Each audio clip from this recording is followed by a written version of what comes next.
ქრისტეს მიერ საყვარელნო მამანო, დედანო, ძმანო და დანო, დღეს ჩვენ ვისაუბრებთ ნათლისღების დღესასწაულის შესახებ. ჩვენ ვიმყოფებით სულთმოფენობიდან 33 შვიდეულში. სწორედ ამ შვიდეულის ორშაბათს ჩვენ უკვე ვიზეიმეთ ნათლისღება და ნათლისღების დღესასწაულს ორი ესეთი სათაური აქვს. პირველი ეს არის განცხადება უფლისა. რას ნიშნავს განცხადება უფლისა? უპირველეს ყოვლისა ეს ნიშნავს იმას, რომ მაცხოვრის შობის შემდეგ 30 წლის განმავლობაში იესო ქრისტე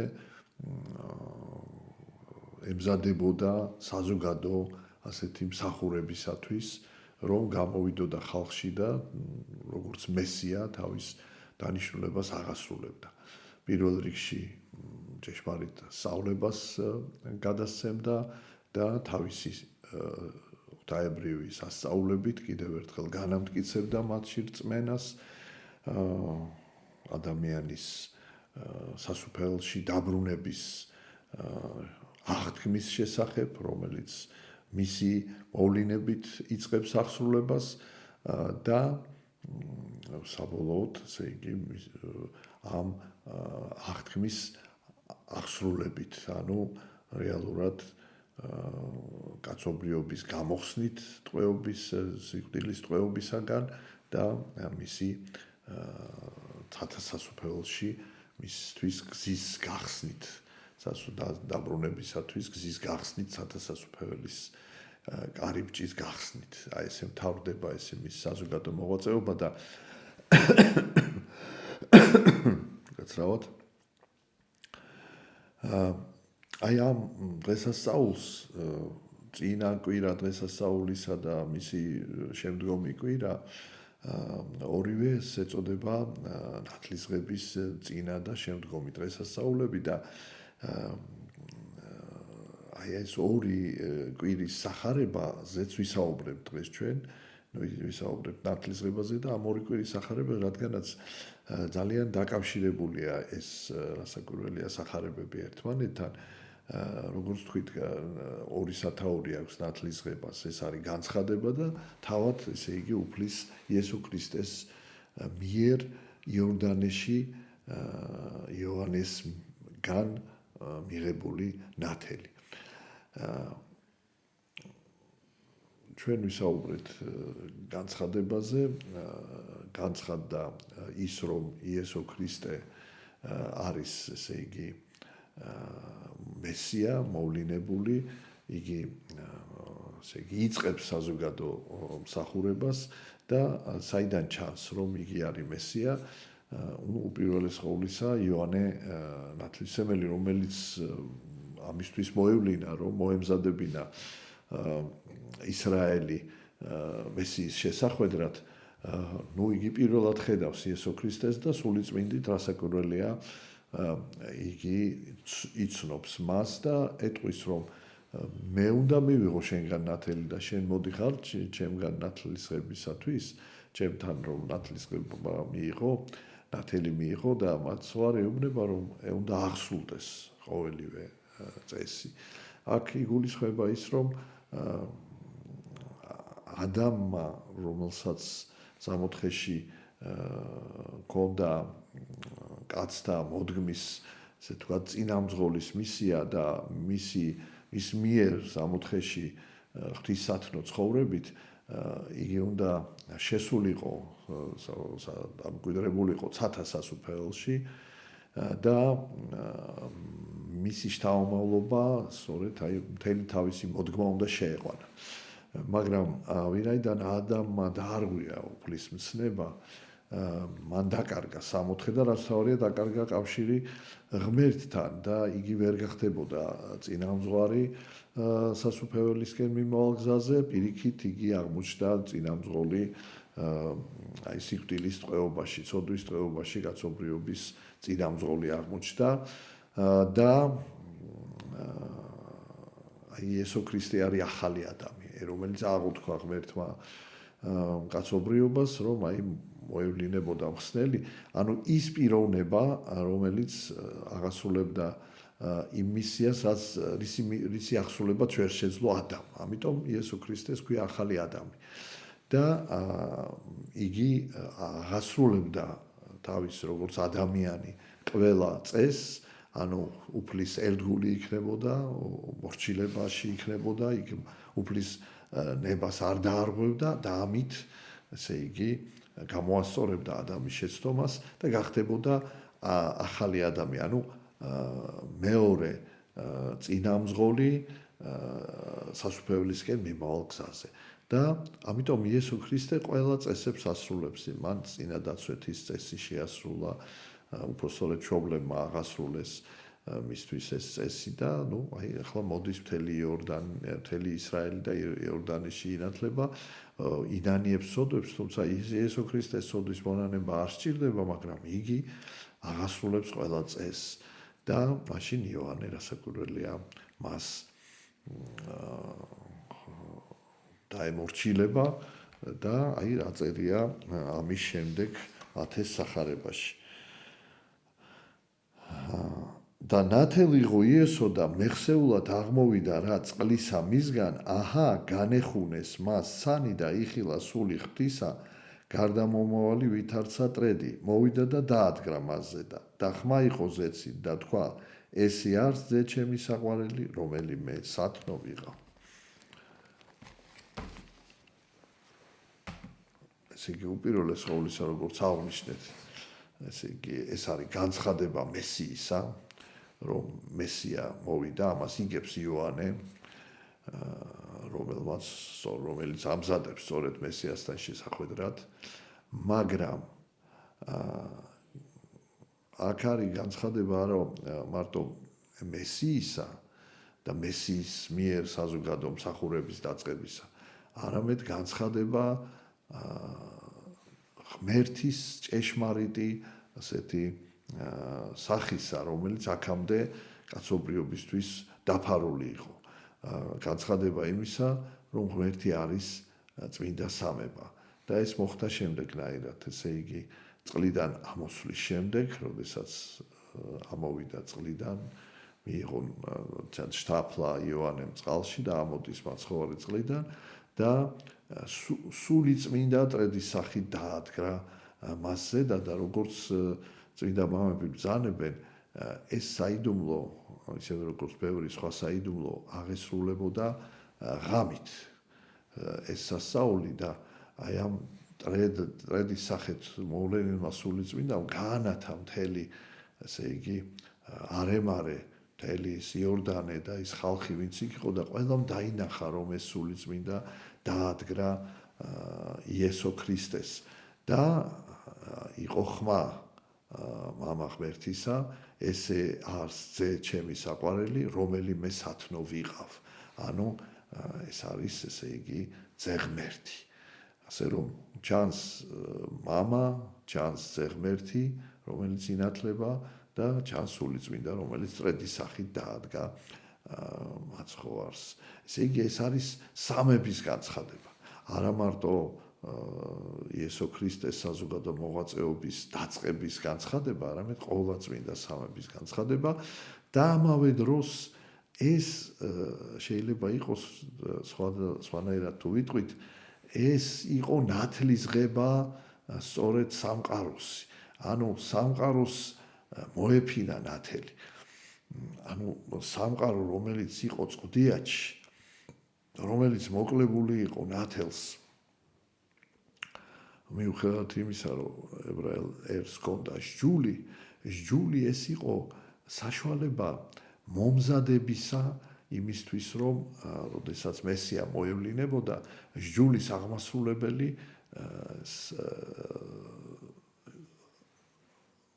დაიმკვიდრებდა სასუფეველს. მათი სულები სასუფეველში დამკვიდრებოდა, როგორც ეს მოხდა მაცხოვრის აღდგომის შემდეგ, მაცხოვარმა მართალთა სულები, ვინც სჯული აღასრულა, მართალთა სულები აღმოიყვანა ჯოჯოხეთიდან და დაამკვიდრა სასუფეველში. და მაგრამ ჟული ჯერ კიდევ არ იყო, ეს იყო ნათლის მოლოდინი, მაგრამ თავად ნათელს ჟულში მყოფი ადამიანები ნათელს არ ეხებოდნენ, არ ეზიარებოდნენ, ეს იყო ნათლის მოლოდინი და აი პირველი ესეთი ნათლის მოფენა კაცობრიობისათვის, აი პირველი გამონათება თუ შეიძლება ითქვას სულიწმინდის მადლის მიერ აი ნათელი რომელიც მოეფინა სამყაროს რომელმაც გამსჭვალა კიდით კიდემდე სამყარო არის ასეთი ლოცვები რომ შემუსრა თავნი ვეშაპთანიო რას ნიშნავს მაცხოვრის ნათლის ღებამ შემუსრა თავინა ვეშაპთანი ანუ მაცხოვარი შევიდა წყალში წყლის ბუნება იცით თქვენ რომ მატერიალურ სამყაროში 80% წყალია და მთელი ბუნება, მთელი სამყარო მიგრძნო აი ეს ბორკილების მსხრევა, ანუ რა ბორკილები იყო სამყაროს, რა ბორკილები ქონდა, ანუ მატერიალურ სამყაროს. აი ადამის ცოდვით დაცემის შემდეგ არა მარტო სულიერი ბუნება ადამიანისა მოაკლდა ღმერთის მადლს, არამედ ხორციელი ბუნებაც ადამიანისა მთელი სამყაროსი რატო? იმიტომ რომ სწორედ სულიწმინდის მადლით არსებობდა როგორც სული ადამიანის, ასევე სხეული და უკვე სხეული ვეღარ ღებულობს მატერიალური სამყარო იმ ენერგიას ღვთაებრივს და თანდათან იგი სულ უფრო და უფრო ეს მატერიალური სამყარო კარგავდა იმას, რასაც ქვია ჰარმონია და ნეტარება. თვითონ სამყარო ხო ნეტარებაში და ისაია წინასწარმეტყველი სწორედ დათლის ღების დღესასწაულთან დაკავშირებით ამბობდა, რომ მთელი ბუნება ხარობდა, მთელი ბუნება გალობდა, მდინარე იორდანე უკუნი ქცა, ანუ საწინააღმდეგო მიმართულებით დაიწყო მოძრაობა და ეს ყოველ ნათლის ღებას მეორდება. ზოგჯერ ამბობენ, რომ აი როგორ შეიძლება რომ აი ესე ვთქვათ ცეცხლი გადმოდიოდეს ერთი და იმავე დღეს და ეს ესე ვთქვათ ესე მექანიკური ხომ არ არის, არა. ცეცხლის გარდამოსვლა არის სწორედ იმ ღვთაებრივი ცეცხლის, რომელიც შევიდა ჯოჯოხეთში და მართალთა სულები გამოიხსნა და იმ ღვთაებრივი ნათელის, ესე იგი სიმბოლო, იმ ნათელის მოფენის სიმბოლოა. და როგორც აი იორდანე ყოველ ვინც დასწრებიან ვიდეოში უნახავს იორდანის მდინარეში იწყება საწინააღმდეგო მოძრაობა მდინარის ტალღები ესე იგი იცulis მიმართულებას და საწინააღმდეგო მიმართულებით მიედინება ასე რომ ეს იყო დიდი ზეიმი ბუნების ზეიმი და რასაკვირველია ადამიანთა სულები ხარობენ, მაგრამ ჯერ სულიწმინდა არ არის მათ სულებში დამკვიდრებული, იმიტომ რომ მაცხოვარს ჯერ არ აღუსრულებია ჯვარცმა სიკვდილი, რომელთაც მან შემოსრა, ასე ვთქვათ, ჯოჯოხეთი და მთლიანად გაანთავისუფლა, ყოველ შემთხვევაში თავისუფლების შესაძლებლობა მისცა კაცობრიობას, ყოველ ადამიანს, ვინც ამ მადლს ეზიარება. და აი ეს განცხადება იყო ნათლის ღება ფაქტიურად მატერიალური სამყაროს განახლების, ასე ვთქვათ, აი მოახლოებული დიდი ასე ვთქვათ, განთავისუფლების წინა სახე, წინა პირობა, აი ამ სატუსაღოში სიკვდილისა და ცოდვის და შვაკის სატუსაღოში მყოფი კაცობრიობის მისი სულიერი და მისი ხორციელი ბუნების სამყაროს ესე ვთქვათ, აი ამ ჩაკეტილ სივრცეში, აი ამ სატუსაღოში სხრევა დაიწყო უკვე ვეშაპთა თავები, ანუ ის ვინც ბოროტის სულის მეთაური, ვინც არიან მთავარნი ბოროტის სულებისა, აი ისინი შეირყნენ, მათი ძალაუფლება შეირყა, გამოჩნდა აი ღვთაებრივი ძალა, რომელიც აღემატება მათ ძალას და აი უკვე ასე ვთქვათ, პირველი დარტყმა, ესე იგი მიაყენა სანამ უკვე ესე ვთქვათ, საბოლოოდ დააგვირგვინებდა თავის მოღვაწეობას იესო ქრისტე. ასე რომ ეს არის განცხადება ყოვლადწმინდა სამებისა ეს არის ნათლისღება სამყაროსი, ოღონდ ჯერ მატერიალური სამყაროს ნათლისღება, მატერიალური სამყაროსთვის რაღაც ახალი ენერგიის, ახალი იმედის მიცემა, რომ თავისუფლება მოახლოებულია და ასაკვირველია წინასახე ქრისტიანული ნათლისღებისა, სადაც ადამიანი, როდესაც ჩადის წყალში და შთაფლა ხდება სრულყოფილი წესი არის, როცა ადამიანი იფარება წყალში, ეს არის სიმბოლო ძველი, ანუ ცოდვილი ადამიანის დამარხვისა, სიკვდილისა და ამოსვლა წყლიდან. ეს არის ახალი, ანუ უცოდველი, განწმენდილი, ნათელმოსილი, ასე იგი წყდიანისგან განთავისუფლებული ადამიანის დაბადება. ეს არის მთავარი შინაარსი, ასე იგი ნათლისღების დღესასწაულისა, მაგრამ ძალიან მნიშვნელოვანია, რომ აი ამ დღესასწაულის წინა კვირა და მომდევნო კვირა ორივე, ასე იგი სახარება კვირას წაკითხული წინა და შემდგომ ნათლისღებისა წაკითხული სახარებები ორივე ეძღვნება სინანულის თემას და რატომ? აი ეს არის ძალიან მნიშვნელოვანი. უპირველეს ყოვლისა შევეხოთ პირველ კვირას, წინა კვირას, ესე იგი ნათლისღების წინა კვირას, მოთხრობა იმის შესახებ, რომ იოანე იყო მოვლენილი იმისთვის, რომ მოემზადებინა ისრაელი სწორედ აი იესო ქრისტესთან შესახვედრად და რა სახით ამზადებდა იოანე. გარდა იმისა, რომ ამის შესახებ ასე ვთქვათ, ქადაგებდა. იგი მოუწოდებდა ყველას, რომ ვისაც სურდა, რომ მესიას შეხვედროდა და არა მარტო შეხვედროდა, არამედ მიეღო მისგან აი ეს მაცხოვნებელი მადლი, რომელიც ადამიანს, ასე ვთქვათ, სიკვდილის ტყვეობიდან გაანთავისუფლებს და ღვთაებრივი სიცოცხლის საუფლოში დაამკვიდრებს, რომ ამისთვის აუცილებელი იყო სინანული. ანუ აღიარება ყოველი ადამიანის მიერ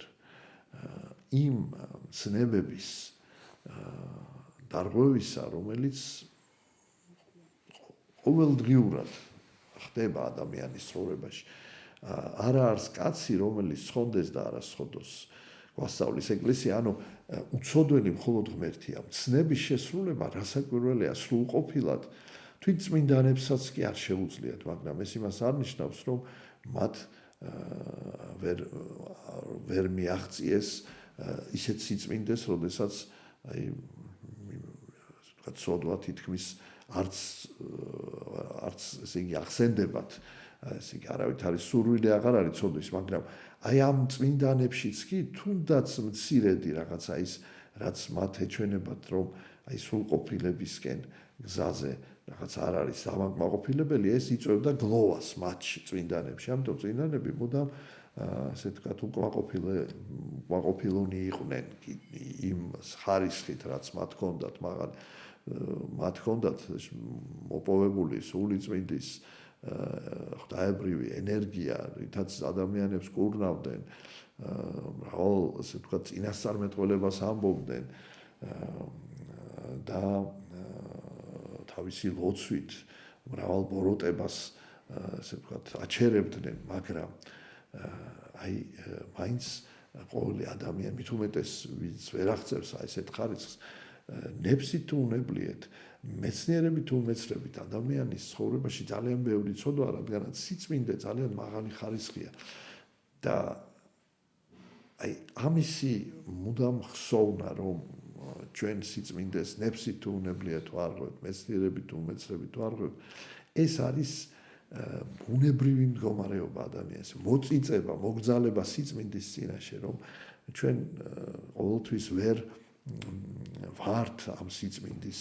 ესეთი შენარჩუნება გვიჭირს, შესაბამისი სიწმინდის მსახურება, თაყვანისცემა ჩვენ არ შეგვიძლია და ეს ხსოვნა იწვევს ადამიანის ძალიან მორიდებულ ბუნებას, თავშეკავებულ ბუნებას, კრძალვას ღვთაებრივი სიწმინდის წინაშე იწვევს და აი მაგალითად ფსალმუნში დავით წინასწარმეტყველი ამბობს ხერპლი ღვთისა არ სული შემოსვლილი გული შემოსვლილი და დამდაბლებული ღმერთმან არა შეურაცხოს გასრავად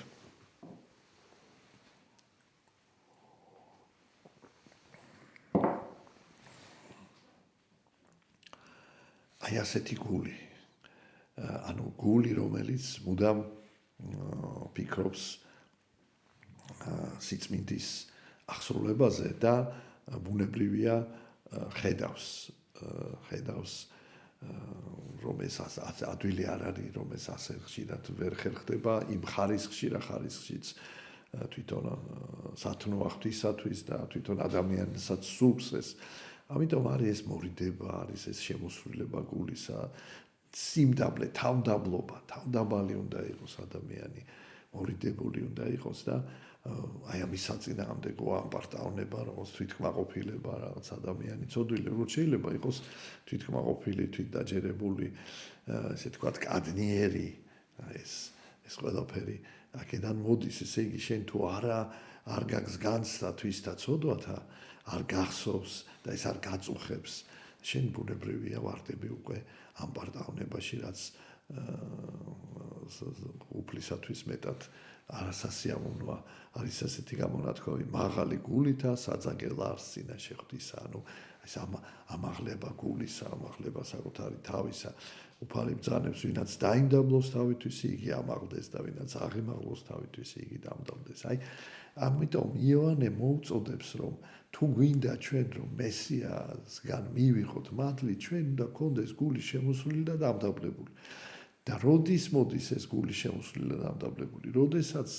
შენ გახსოვს შენი ცოდვები გაწუხებს ისინი და ითხოვ მუდამ შენდობას და ასევე ითხოვ რომ ღმერთის დახმარებით ძლიო შენ სისუსტეებს უფრო განმტკიცდე სათნოებებში ანუ მუდმივი სწრაფვა გამოსწორებისაკენ სინანული არ არის მხოლოდ აღიარება ცოდვისა შეიძლება ადამიანმა აღიაროს ცოდვა და თქვას რომ დიახ მე დავაშავე მერთო მაპატიე მაგრამ არ ეცადოს რომ გამოასწოროს აი თქვას რომ აი რა ვქნა ჩემს ძალებს აღემატება მე მეტი არ შემილია უფალო და შეეგუოს აი ამ უძლურებას და მუდმივად ინანიებდეს მაგრამ არ ცდილობდეს გამოსწორებას იმდენად რამდენადაც მას ეჩვენება რომ ეს მისი ძალებისთვის შეუძლებელია და თუ ასე ვთქვათ აი ამ მოსაზრებას კარგად ასე ვთქვათ ჩაუკვირდებით ადამიანი მართალია დიახ ადამიანს არის რაღაცეები ყველა ადამიანს თავისი ზღვარი აქვს თავისი საზომი აქვს მაგრამ ყველა ადამიანს აქვს რაღაცა ზღვარი რომლის იქითაც მას ვთქვათ აი მეტი სათნოება არ შეუძლია და აი აქ არის მთელი საიდუმლო რომ დიახაც შესაძლებელია ჩვენ რაღაც არ შეგვეძლოს მაგრამ თუ ჩვენ უფალს ვთხოვთ რომ დაგვეხმაროს ის ჩვენ აგვასრულებს იმას რაც ჩვენ არ შეგვიძლია და პირდაპირ სახარებაში არაერთხელ უფალი ბრძანებს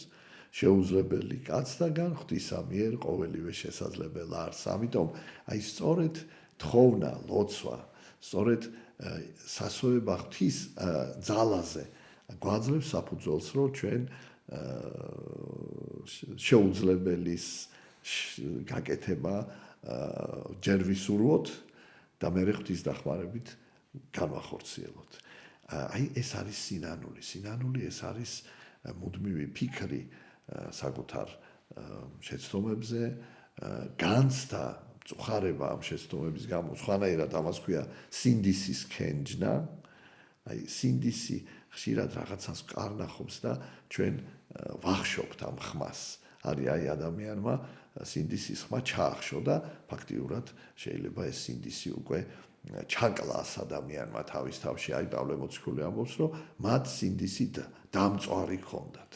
ანუ ჩაკლა ადამიანმა სინდისი იმდენჯერ არ მოусვინა იმდენჯერ ესე ვთქვათ რაღაცა გაამართლა თავის ცოდვა რომ სინდისი უკვე ასე ვთქვათ ძალა დააკარგინა სინდისს. ხო და აი სინდისის ხმა პირიქით უნდა ძალიან ხმამაღლა ისმოდეს და თუ ჩვენ ხშირად ვიხსენებთ ჩვენს ცოდვებს და გვაწუხებს ეს და განვიცდით ამას, სინდისის ხმა ძლიერია, სინანული ძლიერია და სურვილი გამოსწორებისა ძლიერია და ეს უნდა გვახსოვდეს, რომ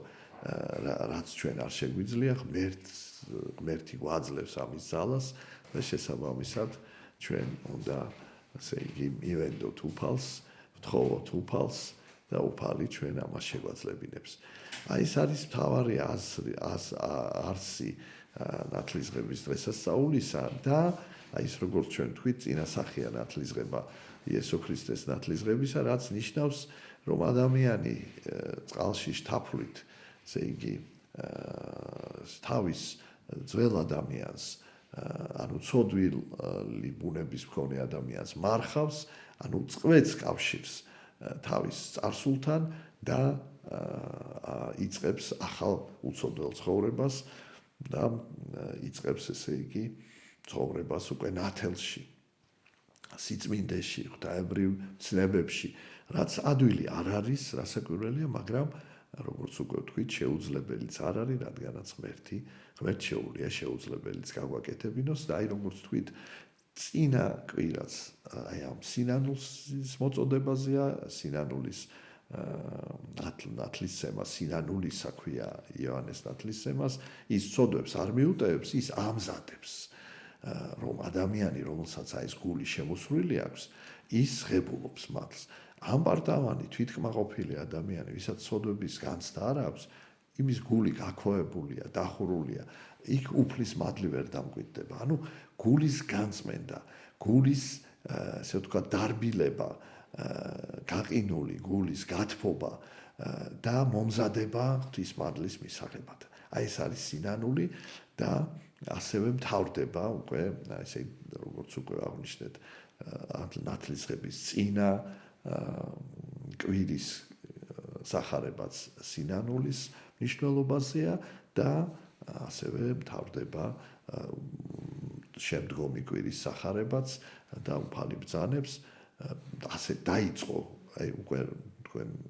მოგეხსენებათ, რომ აცხოვრის ნათლისღების შემდეგ იგი უდაბნოში 40 დღე მარხულობდა, სადაც ეშმაკი ცდილობდა მის ცდუნებას და მაცხოვარმა სძლია ამ ცდუნებებს და ეშმაკი დაამარცხა და 40 დღის შემდეგ ის ჩადის გალილეაში, კერძოდ კაპერნაუმში და იწყებს აი საზოგადო მსახურებას და პირველი მისი სიტყვები არის შეინანეთ, რამე თუ მოახლოებულ ვარ სასუფეველიცად. შეიძლება ადამიანმა ნათლისღების საიდუმლოში მიიღოს მონაწილეობა, შეიძლება აღსარების საიდუმლოში მიიღოს მონაწილეობა, ზიარების საიდუმლოში და ნებისმიერ საეკლესიო მსახურებაში, მაგრამ თუ მისი შინაგანი ბუნება, ეს თუ მექანიკურად არის, არა თუ ვერ მიიღებს მადლს, შეიძლება ეს აი ამ მადლთან ასე კადნიერი მისვლა, მომზადებელი, უღირსი მისვლა, ფაქტიურად ამ მადლის შეურაცხყოფა და ეს არის დასასჯელი. აი მაგალითად, მთელი ისრაელი მოვიდა და იოანესგან ნათელ იღო იორდანეში, მაგრამ ყველამ ვერ იცნო იესო ქრისტე. ანუ ყველას გული არ იყო, მთელი არსებით არ იყო მათ მიერ ეს სინანული. ანუ მათ აღასრულეს რიტუალი მხოლოდ. ამიტომ ეკლესიაში შეიძლება დადიოდეს ადამიანი, მაგრამ თუ იგი მხოლოდ რიტუალს ასრულებს და თუ მთელი შინაგანი სამყარო მისი არ არის ჩართული აი ამ ღვთისმსახურების პროცესში, აი ამ ფერისცვალების პროცესში, საკუთარი ცოდვის აღმოჩენის, მისი დაძლევის სურვილის პროცესში თუ არ არის ადამიანი ჩართული, მაშინ ის რიტუალები მასზე არ მოქმედებს. მაგრამ თუ ადამიანს სურს რომ დაძლიოს თავისი უნებები, ამ რიტუალების გარეშე ის ამას ვერ შეძლებს. ამიტომ ისევე როგორც არავითარი ფასი არ აქვს ეკლესიაში ყოფნა, თუ ეს არის გარეგნული, ასევე არავითარი ფასი არ აქვს რწმენას და სინანულს, თუ იგი არ იყენებს ეკლესიაში სულიწმინდის მადლის გარდამოსვლას ადამიანს. აი ამას ქვია სინერგია, როდესაც ერთის მხრივ ადამიანი ცდილობს რომ მიუახლოვდეს უფალს და მეორეს მხრივ უფალი მას გადასცემს ამ მადლს აი იმ სწორედ საიდუმლო საეკლესიო საიდუმლო ღვთისმსახურებებში, რომელიც დაადგინა იესო ქრისტემ და მათ შორის პირველი არის ნათლის ღება. ნათლის ღების გარეშე ადამიანი ვერ შეუერთდება ღვთის მადლს. აი ეს არის ქრისტიანული სწავლება და ამიტომ